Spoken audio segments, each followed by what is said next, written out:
Hello, Shri Swami Samarth.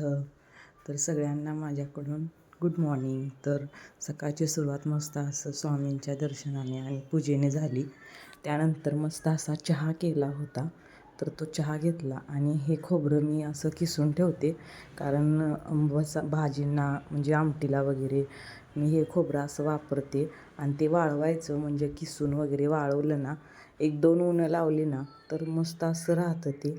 आणि वास वगैरे येत नाही खोबऱ्याचा, छान असं टिकून राहतं. त्यानंतर मसाला डबा मस्त असा भरून घेतला, कारण मसाला डबा आठवड्यातून एकदा मी भरूनच घेते. कारण मी धना जिरा पावडर जरा मसाला वगैरे जास्त वापरते ना, त्यामुळं ते लवकर संपून जातं. त्यानंतर बडीशोप वगैरे भरून घेतली संध्याकाळी खाण्यासाठी. आणि आठवड्यातून एकदा हे डबे सगळे असे भरावे लागतात. त्यानंतर मस्त असं व्यवस्थित ऑर्गनाईज करून घेतलं आणि मग फ्रीज काढला होता पुसायला. रोज कितीही म्हटलं ना की फ्रीज स्वच्छ ठेवायचा किंवा जिथल्या तिथं ठेवायचा, तर ते नाही होत. कारण तेवढं म्हणजे आपल्याला वेळ नसतो तेवढा, आणि रोजच्या धावपळीत हे रोज स्वच्छ करणं किंवा क्लीन करणं नाही होऊन जात. त्यामुळे ही आठवड्यातून एकदाच करावं लागतं. आणि मी हा ऑनलाईन क्लीनर मागवलेला, त्यानं मी क्लीन करून घेतला, तर मस्त असा क्लीन झाला. जर तुम्हाला तो क्लीनर हवा असेल तर तुम्हाला मी डिस्क्रिप्शनमध्ये त्या क्लीनरची लिंक देऊन जाईल, तिथून तुम्ही परचेस करू शकता. तो प्रोडक्ट खूप छान आहे. आरसा वगैरे सगळं स्वच्छ निघतं. मी स्वतः यूज केलेलं आहे. 200-250 रुपयेमध्ये 5 बाटल्या येऊ शकतात आपल्याला, आणि त्या 5ही बाटल्या खूप चांगल्या आहेत. तर त्याचा रिव्ह्यू देईन मी तुम्हाला एकदा. त्यानंतर भडंग करायला घेतला, आणि भडंगीचं बघा असा पचका झाला, दाखवते तुम्हाला पुढं. तर सगळ्यात पहिले तरी शेंगदाणे मी असे भाजून घेतले, आणि भाजून घेतले त्यानंतर लसूण, कढीपत्ता, डाळ हे सगळं मी मस्त असं भाजून घेतलं. कारण रोज खाण्यासाठी काहीतरी लागतं, म्हणून मी हे सगळं असं भाजून घेतलं. कढीपत्ता चांगला तडतडून दिला, मस्त असा तेलात तळून घेतला.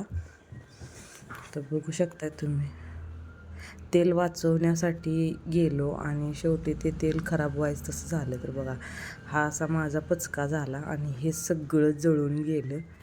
शेवट मी दुसरी फोडणी टाकली, आणि मग बघा एक वाचवता सगळंच गेलं, म्हणून काय म्हणतात तसं काम झालं.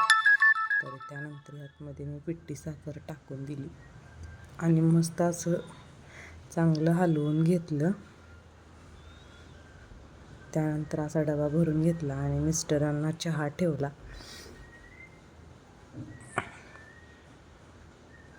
तर त्यांना असा चहा देऊन घेतला मी. बघू शकताय तुम्ही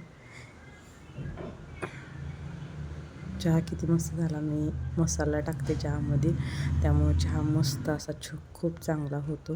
माझ्या शॉर्ट व्हिडिओमध्ये चहाचा मसाला व्हिडिओ टाकलेला आहे, तो नक्की तुम्ही बघू शकताय. आणि एकदा करून बघा, खूप छान लागतो चहा. त्यानंतर मसाला म्हणजे आठवड्याची मी मसाल्याची तयारी करून घेतली. तर बघू शकता, आठवडाभर हा मसाला चालू शकतो एकदाच भाजायचा.